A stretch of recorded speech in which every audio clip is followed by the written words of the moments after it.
Well, that was unexpected. Or was it? Incredible race in a lot of aspects. Maybe not so much if you're not a Mark or Honda fan. Regardless, let's go over the race and list down the winners and losers of German GP. My name is Sankalp and this is your Racing News Fix. As usual, let's start with the winners of German GP. The ultimate king of the ring, Marc Marquez. He underplayed his chances right from Thursday, didn't do a time attack in FP2 like most of the other riders, kept working on his race pace throughout Friday and then again in FP4. Rode the warm-up session with 20 lap old tyres, made a great start from second row, took the lead in the first lap, judged the changing conditions perfectly and took calculated risks. That's the old Marc Marquez we all love and hate. And even though it might be back to usual with physical limitations and Honda's problems from next weekend onwards, for this weekend he is the biggest winner of German GP. Miguel Oliveira. Oh man, has he found some form or what? Coming from a strong run of 2 consecutive podiums, Oliveira was looking like the man to beat based on his pace in practice sessions. An average qualifying and a not so great start may have arguably cost him the win at Sachsenring, but looking at the positives, he did everything right on the race day. No mistakes whatsoever, pushed Marc as much as he could and came home with a solid 20 points. If that is not a win, what is? Fabio Quartararo, the man on the championship charge, had a blistering pace in all the practice sessions which constantly worried all the Marquez fans. But the Yamaha underneath him was not in perfect harmony with him the whole weekend. A glimpse of the chink in the armour was Fabio losing pole position to Zarco on Saturday. On top of that, we saw him drop down 3 places at the start of the race and then one more, but eventually recovered to P3 very comfortably. With all his championship rivals behind him, he has now increased his lead to 22 points. That definitely counts as a win in my books. Pecco Bagnaia. All throughout the weekend, he had his fans worried as he was often sitting in bottom 5 positions. Little did we know, he was actually trying to perfect the recipe for a great Sunday. Starting from P10, he dropped down a couple of places at the start of the race and lost a lot of time stuck in stalemate with Jorge Martin on the fringes of P10. But all that hard work throughout the weekend helped him save his tyres till the very end and he eventually came home in P5 as top Ducati. Not bad for a track which he said he simply doesn't like. Brad Binder. Struggling throughout the weekend, unable to understand the track on big bike, Binder had a wonderful Sunday as he rode his way from P4 after starting from P13. KTM. Both riders in top 4 is something KTM wouldn't have dreamt of just a few weeks ago. And here they are.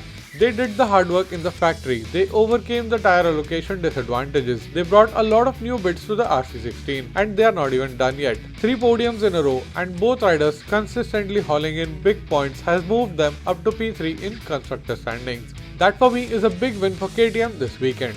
And now the part which often makes a few of you angry, the losers of German GP.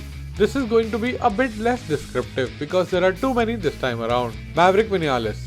I feel like he's becoming a regular appearance in this section and I don't like it very much. But crashing in crucial moments of FP3, unable to make it to Q2 and finishing the race in absolutely last is not what you should be doing if you are in a factory team and more so if your teammate is leading the championship. Taka Nakagami. Yes, sometimes gambles do pay off, but when you are at a track which masks the weaknesses of your bikes and is very hard on the tyres, why would you go with the soft rear tyre? A conservative approach would have easily gotten him a top 5 in my opinion, and just for the gamble, he ends up in the losers pile. Joan Mir, reigning world champion, looks to be in trouble. He struggled for pace throughout the weekend while his injured teammate found decent pace on both long runs as well as in time attacks. Yes, the Suzuki has limitations this year, but Joan needs to work on his Saturdays more than Sundays if he wants to play any kind of role in this year's title fight. Iker Lecuona. When your ride is on the line, you need to get your head down and bring in the results. He shows glimpses of potential, but the glimpses are getting few and far apart this season. After initially running close to top 10, the taxi rider went too aggressive and lost a bunch of places, eventually finishing outside the points. Yamaha. Initially, they seemed to have an all-rounder bike at the start of the year, but what happened this weekend only they will know. Regardless, 3 out of their 4 riders finished outside of top 12, with 2 of them at the back of the grid. They end up in the list of losers in my books.